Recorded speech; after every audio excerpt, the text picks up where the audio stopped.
প্রত্যেকটা একাডেমির পিছনে বাফুফ কোনো না কোনোভাবে সাপোর্ট দিয়ে থাকবে। এটা ফাইন্যান্সিয়াল হোক, ইনফ্রাস্ট্রাকচার হোক, টেকনিক্যাল হোক বা সবগুলাই হোক। আর্জেন্টিনা ফ্যান এবং বাংলাদেশের ফ্যানদের একটা আত্মা সম্পর্ক, যেটা আপনারা জানেন যে আর্জেন্টিনার ফুটবল ফ্যানরা বাংলাদেশের স্পোর্টস দেখে, বাংলাদেশের ফ্যানরা তো আর্জেন্টিনাকে দেখে।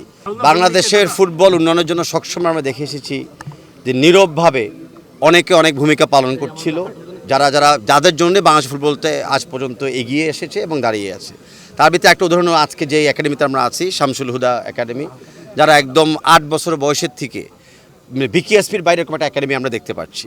তার সাথে ওনার সাথে সাথে আমাদের জনাব নাসির জাইদি সাহেবের সাথে সাথে ওনার যে এক্সিকিউটিভ কমিটি মেম্বাররা আছেন, আমরা যারা বাফুফে কর্তৃপক্ষরা আছি, আমরা সবাই নিরসভাবে কাজ করতেছি যে বাংলাদেশের ফুটবলটাকে যেন এবং গ্রাসরুটস লেভেল থেকে এই উপর পর্যায়ে আমরা নিয়ে আসতে পারি। কারণ আমার খেলা একটা দুটা জিততেও পারি, হারতেও পারি, কিন্তু যদি পাইপলাইন ঠিক না থাকে তাহলে খেলা কনসিস্টেন্সি থাকবে না, যেটা সব দর্শকরা দেখতে চায়।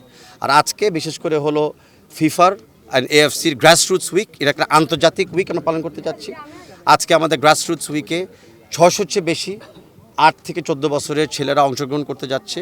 এই সংখ্যাটা কিন্তু এশিয়াতে একটা আশা করি একটা রেকর্ড সৃষ্টি করবে যদি ভালোভাবে দিনটা আজকে শেষ করতে পারি আমরা। বাফুফের জানেন, বাফুফকে এখন অন্তর্ভুক্ত করছে 222টা একাডেমি বাংলাদেশে, ক্লাস 1 ক্লাস 2 লেভেলে। আমরা উৎসাহ করতেছি আরও এরকম আরও অনেক বেশি একাডেমিগুলো থাকবে। প্রত্যেকটা একাডেমির পিছনে বাফুফ কোনো না কোনোভাবে সাপোর্ট দিয়ে থাকবে। এটা ফাইন্যান্সিয়াল হোক, ইনফ্রাস্ট্রাকচার হোক, টেকনিক্যাল হোক বা সবগুলাই হোক।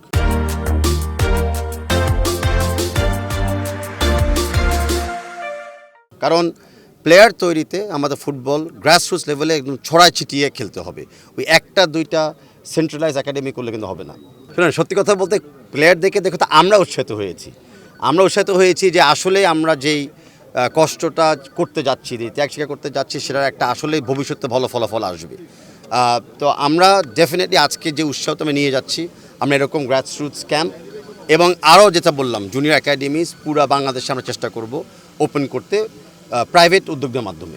আর্জেন্টিনা আর বাংলাদেশের একটা লিখিত চুক্তিও আছে এবং আর্জেন্টিনা ফ্যান এবং বাংলাদেশের ফ্যানদের একটা আত্মা সম্পর্ক, যেটা আপনারা জানেন যে আর্জেন্টিনার ফুটবল ফ্যানরা বাংলাদেশের স্পোর্টস দেখে, বাংলাদেশের ফ্যানরা তো আর্জেন্টিনাকে দেখে। তো ওই চুক্তির এবং ওই আত্মা সম্পর্কের আওতায় আজকে আপনারা দেখতেছেন যে আর্জেন্টিনার অ্যাম্বাসেডর মহোদয় আজকে এরকম একটা গ্রাম্য পরিবেশে এসেছে বাংলাদেশের প্রান্তিক লেভেলের প্লেয়ারদেরকে দেখার জন্য এবং হোপফুলি দু একটা ট্যালেন্টকে চুজ করার জন্য। ভবিষ্যতে আমরা দেখতে চাই যে আমাদের আর্জেন্টিনা বাংলাদেশে টেকনিক্যালি আমরা কোলাবরেট করতেছি ইউথ লেভেলে এবং ইন্টারন্যাশনাল লেভেলে আমরা হুনোজ একদিন প্রীতি ম্যাচও খেলতে পারি। এই প্রতিষ্ঠানটা আমাদের বাঁচার কিছু না, এই প্রতিষ্ঠানটা সবচেয়ে বেশি এগিয়ে আছে। এই প্রতিষ্ঠানটা যাদের উদ্যোগে ইনফ্যাক্ট প্রতিষ্ঠানটা আগে একদম গ্রামবাসী উদ্যোগে কিন্তু তৈরি হয়েছে। তারপরে না রেডিয়েন্ট ফার্মাসিউটিক্যালসের মালিক এবং আমাদের এলাকার কৃতি সন্তান নাসির জাইদি সাহেব এটাকে আরেকটু ডেভেলপ করেছে। তো সিন্স এরকম একটা মাটির চাহিদা ছিল যে আমরা গ্রাসরুটস প্লেয়ারদেরকে তৈরি করতে চাই, গ্রাম পরিবেশ থেকে আমরা তৈরি করতে চাই, তো সেই জায়গাটা আমরা আজকে বেছে নিয়েছি এবং আশা করি আপনাদের মাধ্যমে পুরো দেশ এটা ব্যাপারে জানবে এবং সোশ্যাল মিডিয়ার মাধ্যমে এএফসি ফিফা এই একাডেমির ব্যাপারেও জানবে।